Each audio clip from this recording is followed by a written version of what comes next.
Hello everyone.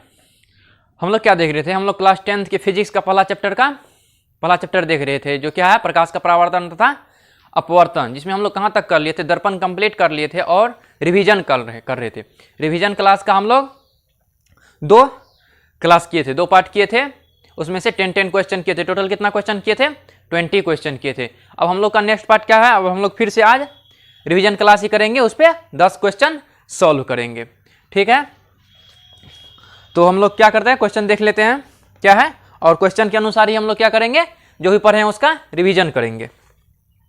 ठीक है, तो पहला क्वेश्चन क्या हमारा? पहला क्वेश्चन है, किसी वस्तु का आवर्धित काल्पनिक प्रतिबिंब बनाता है कौन सा दर्पण? किसी वस्तु का, कोई वस्तु है, उसका क्या बनाता है? आवर्धित मतलब मैग्नीफाइड मतलब वस्तु से बड़ा, काल्पनिक, और क्या हो हमारा? काल्पनिक हो, प्रतिबिंब बनाता है कौन सा दर्पण? कौन सा देख लेंगे। उत्तल में क्या देखे थे? दर्पण के पीछे दो केस था, दोनों केस में क्या बन रहा था? उत्तल दर्पण का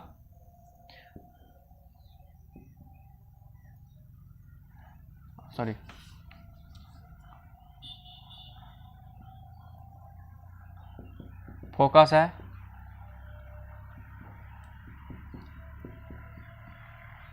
उत्तल दर्पण में जब हम लोग कहाँ रख रहे थे? अनंत पर रख रहे थे, तो क्या हो रहा था हमारा?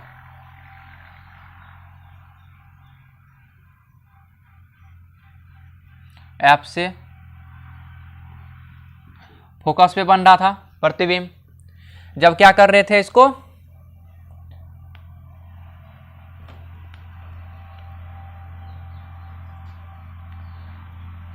अनंत और पोल के बीच में कहीं पे रख रहे थे, अनंत और पोल के बीच में कहीं पे रख रहे थे, तब क्या हो रहा था हमारा?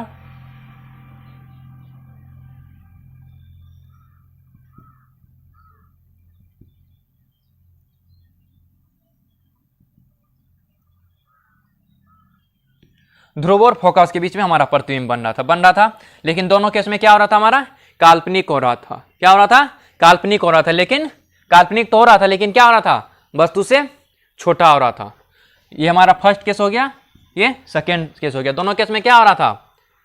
वस्तु से छोटा हो रहा। लेकिन यहाँ क्या बोल रहा है? आवर्धित मतलब वस्तु से बड़ा। तो किसमें हम देख लेंगे? अवतल में क्या देखे थे? 5 केस देखे थे। 5 केस में क्या देख रहे थे?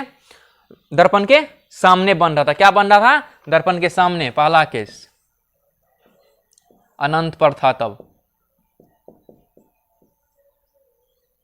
कहां बन रहा था? फोकस पे। कहां बन रहा था हमारा? फोकस पे बन रहा था। दूसरा केस में कहां बन रहा था? जब अनंत और वक्रता केंद्र के बीच में हो, तब कहां बन रहा था? वक्रता केंद्र और फोकस के बीच में बन रहा था। तीसरा केस में क्या देखे थे? जब हमारा सेंटर पे था, तब क्या बन रहा था? तो हमारा प्रतिबिंब भी कहां बन रहा था? सेंटर पे ही बन रहा था। और जब फोकस और सेंटर के बीच में था, तब कहां बन रहा था?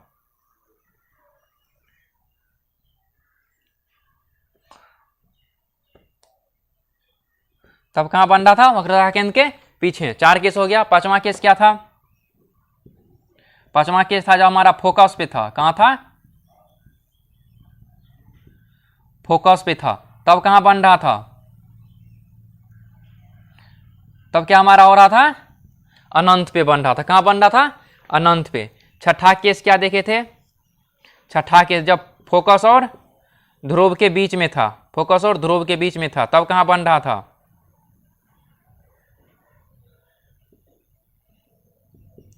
दर्पण के पीछे मतलब काल्पनिक और वस्तु से बड़ा। तो ये हमारा कौन सा दर्पण हो गया? उत्तल दर्पण।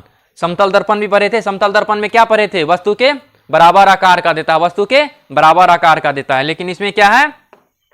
अवतल दर्पण के छठा केस में क्या देख लिए? वस्तु से बड़ा तो देता है और काल्पनिक भी देता है। तो इसका ऑप्शन क्या हो जाएगा? इसमें क्या हो जाएगा हमारा? एक का अवतल दर्पण हो जाएगा। एक का क्या हो जाएगा हमारा? अवतल दर्पण। दूसरा हमारा क्वेश्चन क्या है, अवतल दर्पण में आवर्धित काल्पनिक प्रतिबिंब बनाने के लिए वस्तु को कहाँ रखा जाता है। देख लो अवतल दर्पण में, अवतल दर्पण का ये 6 केस है, 6 केस है अवतल दर्पण का। आवर्धित मतलब मैग्नीफाइड, काल्पनिक, काल्पनिक बंधा, 5 केस में दर्पण के सामने बन रहा है मतलब वास्तविक बन रहा है। 6ठा केस में दर्पण के पीछे बन रहा है मतलब क्या, काल्पनिक बन रहा है। बनाने के लिए वस्तु को कहाँ रखा जाता है, कहाँ रखा जाता है, क्या लिखेंगे, इसका आंसर क्या होगा, ध्रुव और फोकस के बीच। क्या होगा, ध्रुव और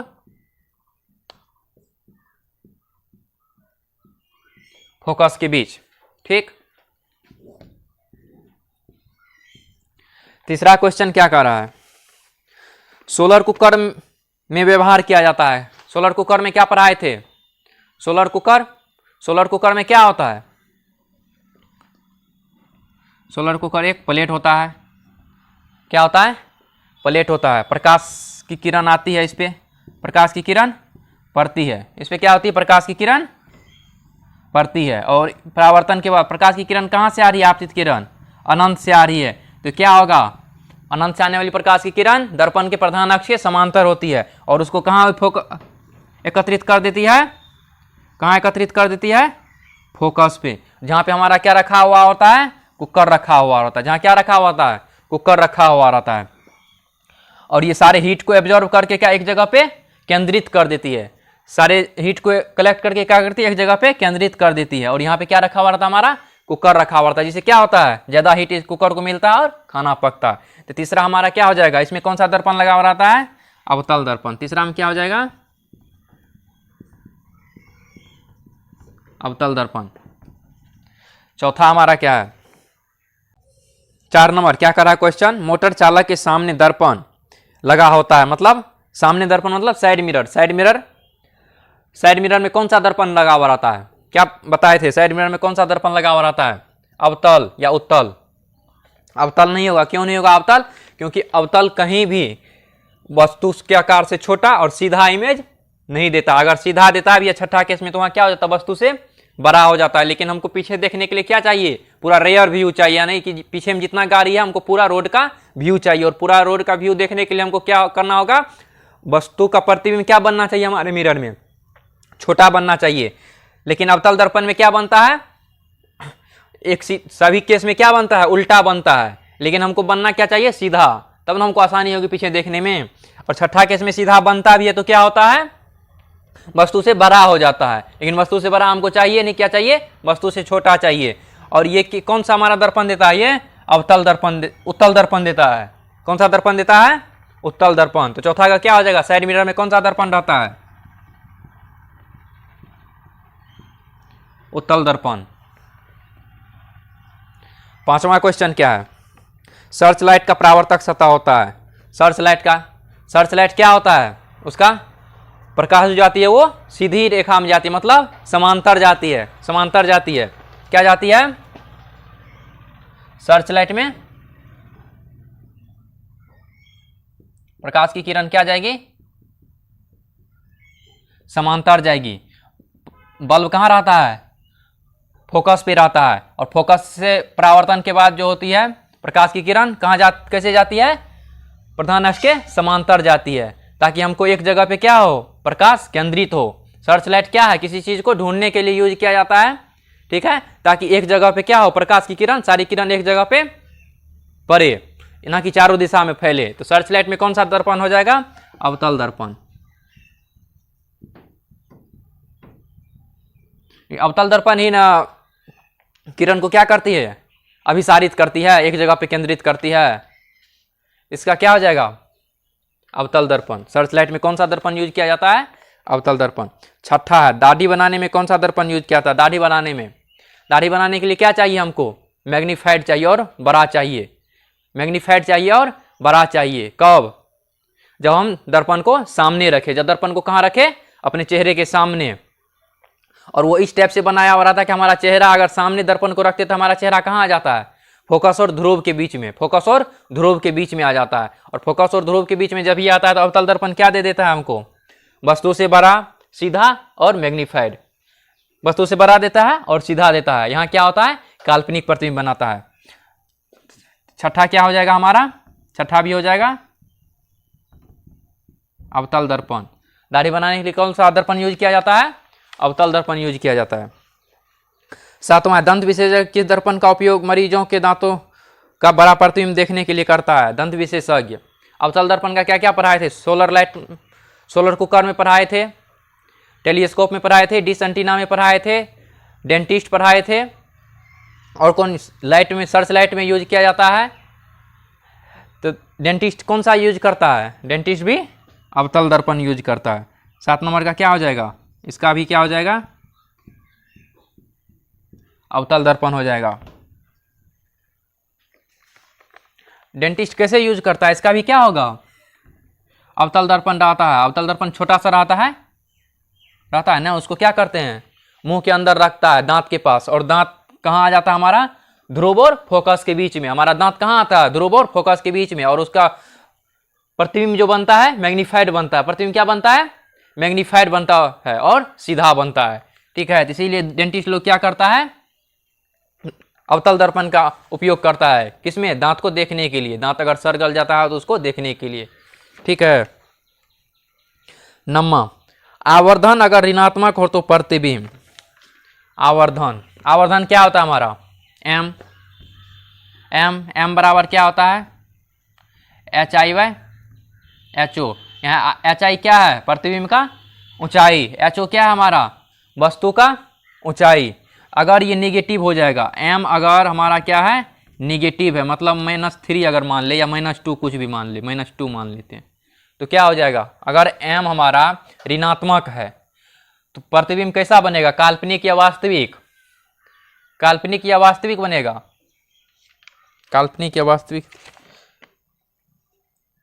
कैसा बनेगा? सीधा बनेगा या उल्टा बनेगा? अगर ऋणात्मक है तो सीधा बनेगा या उल्टा बनेगा? इसमें उल्टा बनेगा। क्यों उल्टा बनेगा? क्योंकि वस्तु का जो होता है ऊंचाई वो कभी भी ऋणात्मक नहीं लेते हैं। अगर ये दोनों, अगर हमारा आवर्धन क्या है? धनात्मक है, तो ये दोनों, इसका मतलब क्या है? धनात्मक है। अगर हमारा आवर्धन ऋणात्मक है तो इसमें से वस्तु की ऊंचाई कभी भी क्या करते हैं? ऋणात्मक नहीं लेते हैं। क्यों नहीं ऋणात्मक लेते हैं? क्योंकि वस्तु को हमेशा कहाँ रखते हैं? प्रधान अक्ष के ऊपर रखते हैं। कहाँ रखते हैं? प्रधान अक्ष के ऊपर रखते हैं। सभी केस में क्या करते हैं? वस्तु को प्रधान अक्ष के ऊपर रखते हैं। प्रधान अक्ष के ऊपर रखते हैं। कभी भी वस्तु को क्या करते हैं? प्रधान अक्ष के नीचे नहीं रखते हैं। और ये हम लोग पढ़ लिए हैं चिन्ह पट्टी में कि प्रधान अक्ष के ऊपर जितना भी चीज रखा जाता है उसको क्या लेते हैं हम लोग? धनात्मक लेते हैं, धनात्मक लेते हैं। और प्रधान अक्ष के नीचे क्या लेते हैं? ऋणात्मक। यहाँ वस्तु की ऊंचाई कभी भी क्या करेंगे? ऋणात्मक नहीं लेंगे। तो वस्तु की ऊंचाई अगर ऋणात्मक नहीं है, हमारा आवर्धन ऋणात्मक है, तो इसका मतलब क्या? हमारा प्रतिबिंब की ऊंचाई में फॉल्ट है। इसका मतलब क्या है? प्रतिबिंब की ऊंचाई क्या हमारा? ऋणात्मक है। ऋणात्मक है। एक अगर धनात्मक है, अगर हमारा रिजल्ट ऋणात्मक आ रहा तो उसमें क्या है? एक क्या हमारा? ऋणात्मक होगा ही, तभी क्या होगा? हमारा रिजल्ट ऋणात्मक आएगा। तो ये हमारा धनात्मक हो गया, तो इसका मतलब ये हमारा ऋणात्मक है। तो ये ऋणात्मक है, मतलब क्या बन रहा है? प्रतिबिंब प्रधान अक्ष के नीचे बन रहा है। प्रधान अक्ष के नीचे बन रहा है। तो ये क्या होगा? अगर आवर्धन ऋणात्मक हो गया तो प्रतिबिंब कैसा बनेगा? उल्टा बनेगा।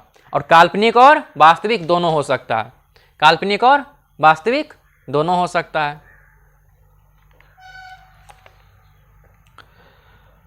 नम्मा क्वेश्चन क्या बोल रहा है? नम्मा क्वेश्चन वास्तविक और नम्मा क्वेश्चन बोल रहा है आवर्धन अगर ऋणात्मक हो, ये नम्मा ही था। आठवां क्वेश्चन, एक गोलीय दर्पण द्वारा, ये हमारा 8वां हो गया। नम्मा क्वेश्चन देखते हैं। एक गोलीय दर्पण द्वारा बने प्रतिबिंब का आवर्धन ऋणात्मक हो तो प्राप्त प्रतिबिंब, एक गोलीय दर्पण का द्वारा बने प्रतिबिंब का आवर्धन क्या है? ऋणात्मक है, तो प्राप्त प्रतिबिंब होगा क्या होगा? उल्टा होगा। कर लिए हैं 8वां कर लिए न उल्टा। आवर्धन अगर ऋणात्मक हो तो प्रतिबिंब, ये भी वही क्वेश्चन है। आवर्धन अगर ऋणात्मक हो तो प्रतिबिंब क्या होगा? प्रतिबिंब क्या होगा? वास्तविक और उल्टा होगा। किसमें? अगर अवतल दर्पण में बोल रहा है कि अवतल दर्पण में क्या हो? अवतल दर्पण में आवर्धन ऋणात्मक है। अवतल दर्पण में आवर्धन ऋणात्मक है, तो वहां क्या होगा? हमारा प्रतिबिंब वास्तविक हो जाएगा और उल्टा हो जाएगा। क्या हो जाएगा? वास्तविक और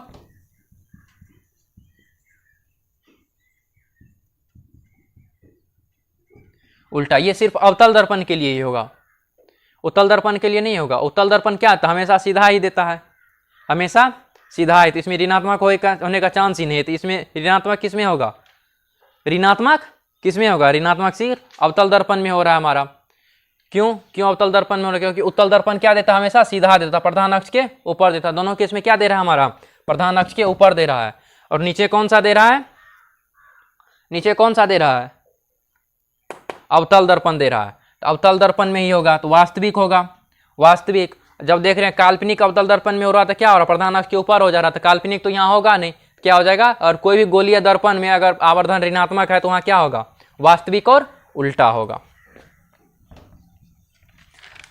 10वां क्वेश्चन, दर्पण सूत्र। दर्पण सूत्र क्या होता है?